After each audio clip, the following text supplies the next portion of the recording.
Hello, Assalamu alaikum, and welcome to Tasha's Tales. For this episode, we have Juwairiah. And say hi. Hi, everyone. Juwairiah has returned. Juwairiah and her husband did the Ramadan special podcast. Yeah. But it was missing the fact that we don't know anything about Juwairiah at this point. So I wanted to introduce Juwairiah, talk a little bit about how we met. Do you want to say a little bit about how we met? Oh, okay. So Tasha is one of the few Instagram friends that I have met. So when I was living in London, I got into a habit of meeting people on Instagram, and actually some of them have evolved into some really close friends of mine. And I must have messaged on my story to say I'm moving to Manchester. Yeah. I think it was during lockdown, right? Yeah. In 2020. Yeah. And Tasha and I were already messaging each other quite frequently on Instagram, and we kind of got along. We did. And so, shall I tell you something? Yeah. So I actually went all the way back to our first conversation. No. Yeah. So I literally scrolled. It must take me half an hour because we send each other a lot of messages on there. A lot of memes. Yeah. So literally it took me half an hour, but I was like, no, I need to kind of know exactly the first time we actually messaged. Tell me. So it was July 2017. So before we were even pregnant. Hang on. I was messaging you from July 2017. Yeah. Yeah, I wasn't even pregnant. No, because I had Abdurrahman in 2018. Yeah. That is insane. Yeah. So we were that was during like my influencer Instagrammer days. Juwairiah, if anyone doesn't know, posts about food blogging. Yeah, it was like food. Yeah. So we connected back in 2017, spoke for years and years, and then finally met, I want to say in 2021 we met. Yeah, it was September 2021. So I moved to Manchester in 2020, and Tasha was one of the few people who reached out to say, oh, I live in Manchester and welcome, and let's meet up face to face. And I still remember the first time we met up. We had a play date with our boys. Yeah. We took them to that Little Scholars, yeah. And then we just walked around the town centre, and we went to Tim Hortons afterwards. Yes. Oh my God. Wraps. I remember it like yesterday. Well, shall I tell you something though? And I don't know if you know this, but I hadn't seen a picture of you. Oh, because I don't usually post my face on Instagram, and my profile picture is just my silhouette. Yeah. So I had no idea what you looked like, which is bonkers, isn't I know. it? Yeah. So we met obviously 2.5 years ago with our boys. And then since then we've done... Oh no, then after that, you took me to one of Samaya's classes. I did. For the Alice in Wonderland painting. Yeah. And I think that was our first outing where it was you and me. It must have been. I think it was actually. It was. Because I was heavily pregnant with Ria.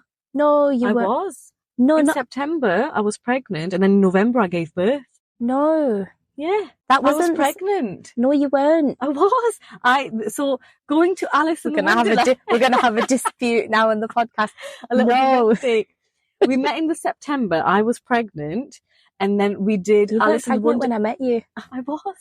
So do you remember? Do you remember when we went for brunch? Yeah. Under the Heart to Feed? Yeah, I was pregnant. I was on maternity leave. So relative to that, when did we go to the Alice in Wonderland painting? Because before, okay. Yeah. Okay. So we met with the boys, and then we went to Alice in Wonderland, and then we met during my maternity leave for food. Yeah. And then Ria was born. Yeah. And then I think it's from last year that Tasha and I decided that, of course, we really enjoy each other's company. We really do. Alhamdulillah. Our personalities gel really well. Yeah. And so we decided that we wanted to be more creative and try new things. Do you remember your 40 under 40? Yes. Oh, yes. All my close friends and I became obsessed with that. Yeah, Tasha wants to do 40 things before she turns 40. And so I think as part of that, we started doing more creative things together. And actually we've been to, alhamdulillah, we've done quite a lot. I think the first creative thing we did together was pottery painting in Chorlton. Yes, we did. That was in summer. I remember the weather being quite good. Yeah, it was really nice. We really enjoyed the painting. We loved it so much we couldn't stop. And we giggled all the way through because yes. Let's just say bumblebee and leave it at that. Yeah, definitely leave it at that. I don't want to be sharing my flaws, my creative flaws. What flaws? Yeah, I think so. And then we went for a spa day as well. Yes. Do you remember? Oh my God. Yeah. Yeah. That was so good. Yeah. Like, because I don't go to the spa with a lot of people. No, me neither. Because sometimes I find that some people might talk too much, or like, you know, you need I don't know, like, and you well also sometimes. like, because it's a spa setting, you want to feel comfortable enough. But actually, we went and we had such a nice day. Do you remember? Did we do afternoon tea? We did. Oh, and I'll never ever forget this. Because, so just to put things into perspective, so Juwairiah is a perfectionist, and I love this about you, you know. And I said this to you in the toilets earlier on. That I love that you put so much thought into everything you do, like the jewelry that you buy, the clothes that you buy, the shoes that you buy. Like Juwairiah will be thinking about these things. Yeah, overthinking in a lot of situations. Yeah.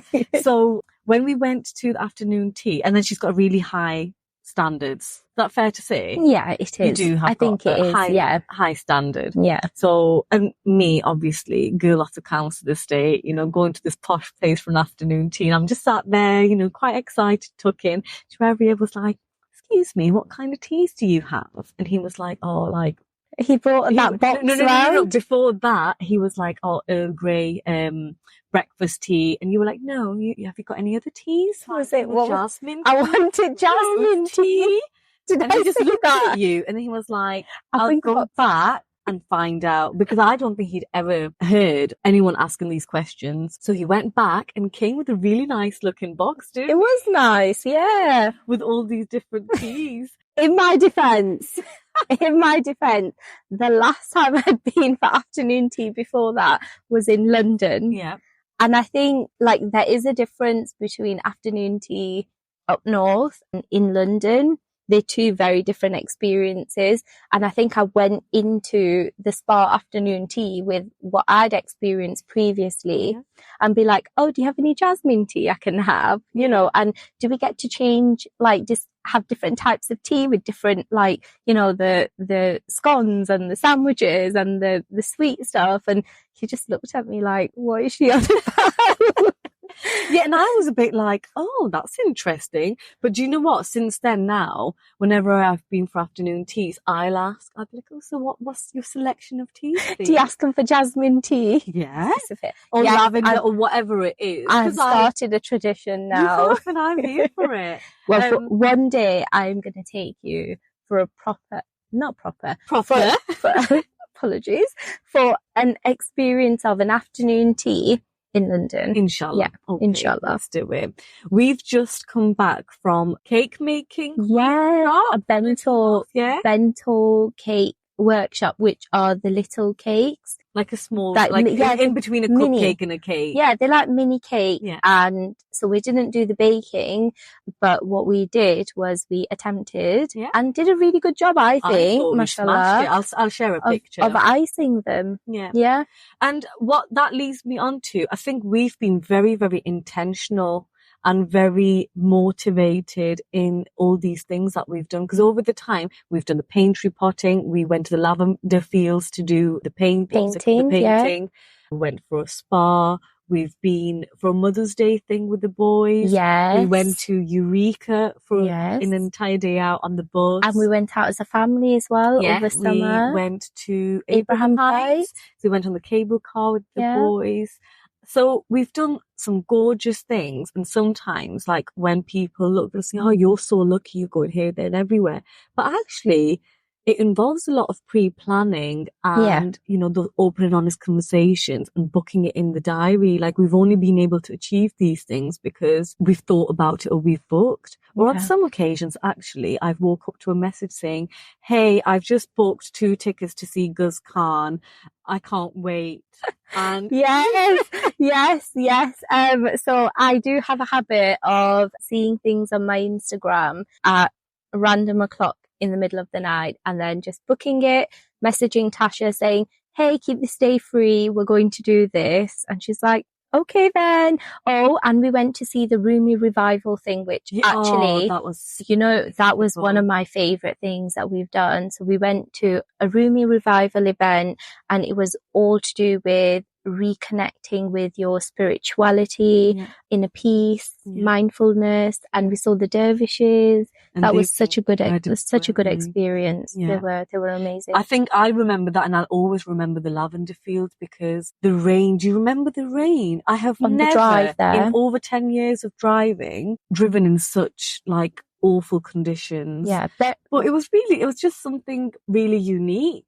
Yeah, I mean, bearing in mind that it was chucking it down and hailstones, and we were supposed to be sitting in the middle of the lavender field, having an afternoon tea and having a painting experience. And it didn't turn out to be that, but actually, I think the kind of friendship that alhamdulillah you and I have doesn't have to be perfect because we get along really well. Okay, so going back, that just reminds me to a memory of, again, I was pregnant. Oh, so while I was pregnant, we did quite a few things because we went to Reddish Vale Farm. Yes, as a family for the first time. Do you remember? Yes. And then we came out of there. Remember that. Niall was really hungry. You had packed some chicken wraps for you, your family, and Abdul Rahman. But because Niall was so hungry, we just put them on the ground. Yeah. And the boys had the food that you had packed. Do you remember they didn't let me in? Yes, to go to the bathroom. Yeah, and you were was bursting for a wee. Remember, like I was heavily pregnant. What was it? Something about your time slot was over. Yeah, your time slot's over, so you can't go in. I was like, I'm pregnant. I know. I have never in my life heard or seen something like that happening. That's so rude. People usually go out of their way to accommodate women who are pregnant. Yeah, I did make a big fuss and a stink. I said, I don't want to speak to a manager. Remember, she messaged you after as well. Yeah, and she wasn't dismissive. Yeah, very, very dismissive. But that's one thing that I really value about our friendship. Like, we could be sat in a car. Which we're doing right now. We could even just meet up at one of our places, go for a walk, even meet up for a coffee or whatever. Yeah. But I always walk away from it with a really like nice, warm feel. Like, me too. I don't know. I feel like I feel fulfilled in a sense. And I genuinely feel like you're my soul sister. Yeah, like, I just feel like you're my soul sister. I always walk away from our time together where, like, you know, my cup of my mental sort of well-being, it always feels a bit more replenished. And it's what I need. Yeah. I feel a bit emotional, actually. I'm going to cry. Yeah, 100%. I think the fact that our husbands get on, our boys get on. My mum's obsessed with you guys. She thinks you and Zach are beautiful, and Abdul Rahman. Yeah. So I think we've got that connection, like that family connection, that bond. That and the boys, but they play together so beautifully, mashallah. And I have so much fun with Ria. Yeah, Ria, obviously. Ria started to like you. She used to like before. She wouldn't even go to me. Like, literally, when we would... Oh, and that's another thing that we used to do, which we need to pick up again, by the way. Yeah. The Sundays. Yeah. Yes, the boys do the activities and then we get to have coffee together. Ria, as soon as she sees Zach, she's like, arms outstretched, whether she's with you or Ahmed, and she'd be off. But yeah, recently... The last time I came over, she just wanted to be with me. Yeah, alhamdulillah.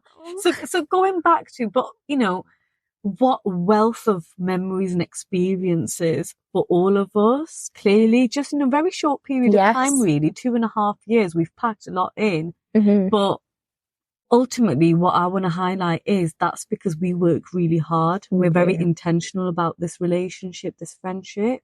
Yeah, we message each other and make sure that we meet up like at least once a month. Yeah. And if like time has gone by, one of us will message the other to say, oh, it's been a while. What should we do? And our dinners, we try to do like dinner together once a month as well. So yeah, it is intentional. And I think we both put the effort in. Yeah, because adult friendships, it's not easy to make adult friendships, is it? You mentioned tough. that you made some friends via Instagram. Yeah. Because that's how you meet like-minded people nowadays, that really is. And if you're not on social media, it can be really challenging. From what I've heard from other people, where they say, oh, I'm not that active on social media, or I've become less active on social media, and I have struggled to meet other like-minded people, to make friends. And that's one thing that I certainly learned when I moved to London. Like, I've been in Manchester, 3 years now, and then I was in London 6 years previously, and I was so young then. Moved to London, didn't know anyone. We have some family there, but we were at the other end of London, like completely on the other side. So I had to like put myself out there and make friends. And yes, making friends as an adult is so much more challenging. When you're in school, when you're in university, you're all chucked together. You will make friends, and everyone has a similar mindset. You're having the same life experiences. It's easy to meet people that you get along with. Whereas as adults, you're working. You're juggling your own personal life. You've got more responsibilities. So it's hard to carve out that time. But at the same time, I think it's really, really important, because loneliness is something that doesn't get talked about enough. And it's something that people who do experience and suffer loneliness do so in silence. It's such an isolating thing. It's a taboo subject, isn't it? Of course it is. Lonely? Me? Of course not, And sometimes people could have a couple of friends yet still feel lonely because, there's that void or emptiness that's not being fulfilled. And also, I think as an adult growing up, I have certainly found, I don't know about you, but as you grow older and as your personality changes and evolves and you grow into yourself, you might not have much in common with friends that you have had from your teenage years or your early 20s, or you find that you're kind of growing apart in two different directions. And there's also loneliness from that as well. Yeah. And you don't have to be friends with the same person you were friends with when you were 5. It's okay to go out. And I think because as a society, I'm finding this more and more when I speak to people, there's such high level of like lack of confidence, insecurities, being so afraid to be out there. People are scared to put themselves out there. Yeah. So I think it's really important to go out, connect with people. Don't be shy. Don't be afraid. Just go and do it. Also, I wanted to ask you in terms of self-care, how would you say, as adults, we're managing a house, we're managing children, a relationship, we're working full time. And a husband. And in all of that, how do you take time out? Because obviously we've already established that we take time out with one another as friends. So we get a lot from that. But what about other self-care things? What do you do? So this was something that I wasn't conscious of in my early 20s, and I became acutely aware of it when I had Abdurrahman. I was living in London, husband's working full time, I have a baby, so it's me and him every day. I had some mum friends, but not friends. And the other friends that I did make were on a different life path. They didn't have children. Is that mum friends from like toddler groups? And yeah. So I think that's when I first became aware that I need to invest in my self-care, because if I don't have anything to give to my family. And so one of the things that we did quite early on was one weekend day was all mine. And that was Abdurrahman and Zach's day to bond and have that time together, which I think was really nice, because now like they're so close, mashallah. And so that was a form of self-care for me.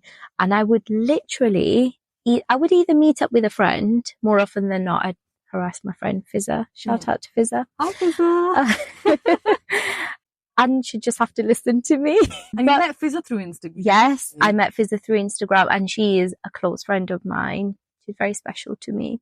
Or there were days where literally I would just take a book, go to my local coffee shop, have a coffee and a sweet treat, and just read my book, or go for a walk, or go and read my book in the park. And that was it for me. That was what I needed. But since I've moved to Manchester, I feel like it's kind of changed a little bit, in that I like doing things for my self-care. So yes, I still carve out the time to have time to myself, but then I also like going to the creative things. And there've been times where it's just been me and I've gone on my own. Yeah. And that was what I needed. And and I think that's really, really important. Yeah. You know what? You inspire me to do that as well. And the way you sometimes will kind of word things like, oh, I'm just going to get myself a cup of tea and some biscuits and I'm just going to cozy up, and you make it sound, what's the word? Is it not romanticize? What's the word? I don't know. Just make it sound so very attractive. Yeah, just like really cozy and comfortable. And that's really helped me, change my perspective. Do you know that guy who I sent to you on Instagram? The one who wears like the blanket hoodies. Oh, yes, Shabbat says. No, the other guy, and he gets into bed and he's so excited. Literally, that is my energy. Yeah. That is how excited I feel internally. Me too. And like at the end of the day, it sounds so sad, but I will put a candle on. Yeah. I will make myself a brew, get myself a bicky or two, and I will either cozy up on the blanket, with my blanket on the sofa or on my armchair, or I'll get into bed. And that is my time. Yeah, and I absolutely need it.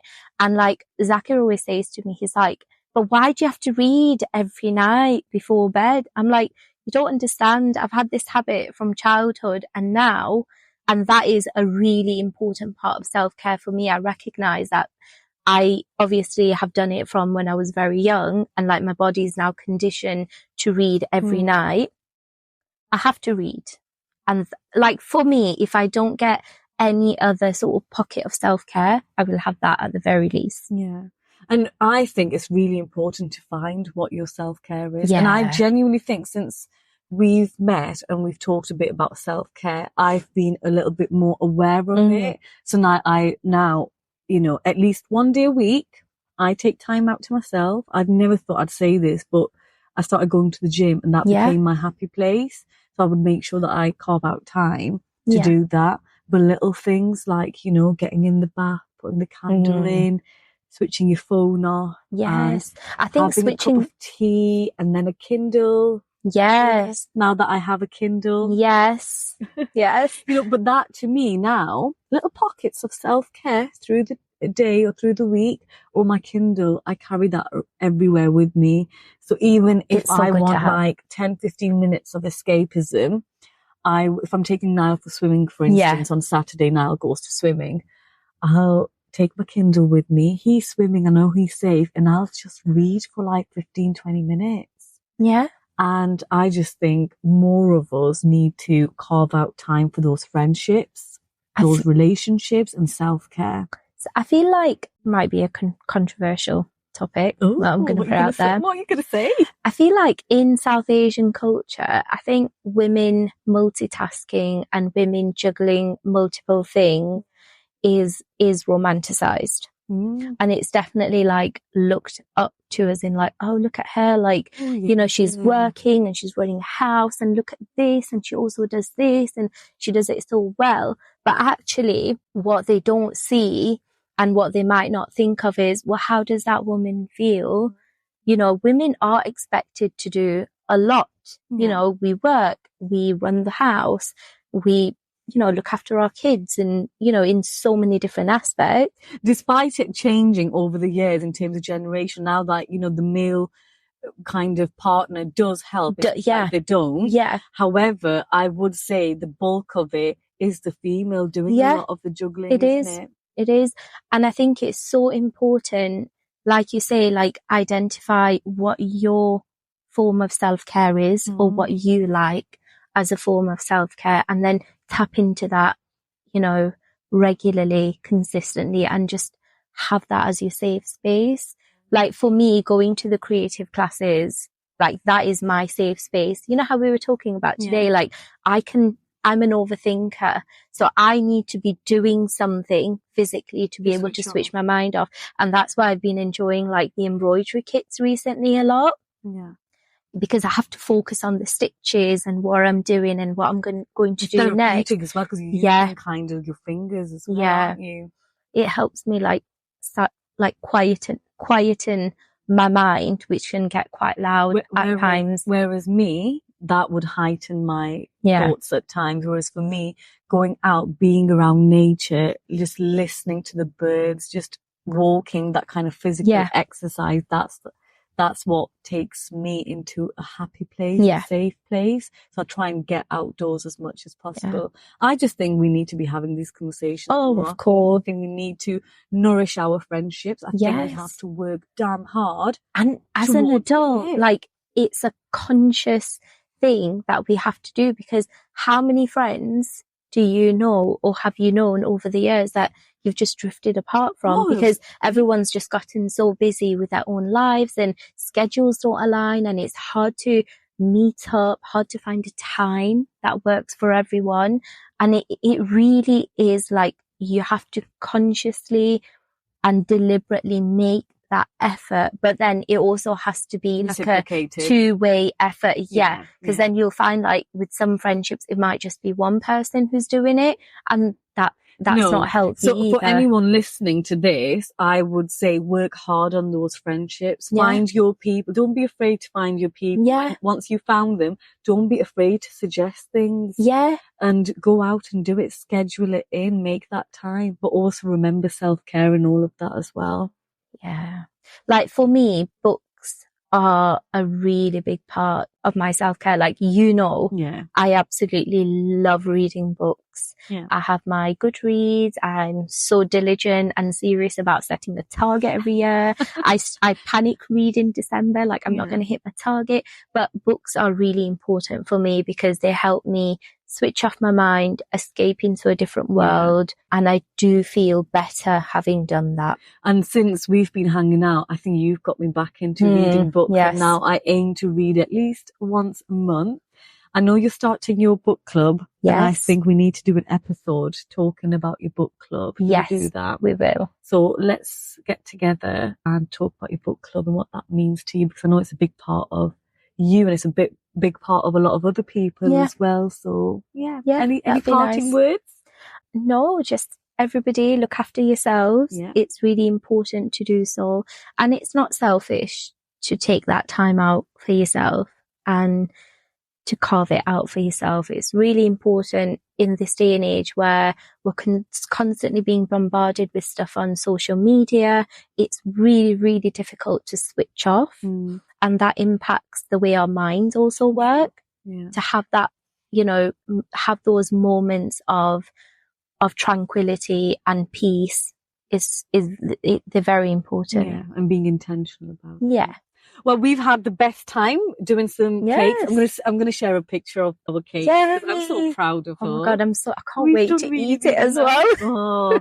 So this is during Ramadan. So we're actually meeting for iftar afterwards. We are. We're going to the mosque again. Planned it beforehand, didn't we? We're doing family iftar at the mosque and then pray salah together and the kids can play together. So it'll be really nice and wholesome, inshallah. Inshallah. Well, I hope that anyone listening to this takes away some key messages of being intentional about your relationships and self-care, and get yourself lost in a book. And also, like, if you are feeling lonely, don't be afraid to reach out. My DMs are always open. And mine too. If you message me and you happen to live in Manchester and you wouldn't mind some company, that's fine. So we're always here. And if we can help in any way, we would love to. Anyways, take care and see you soon. Bye.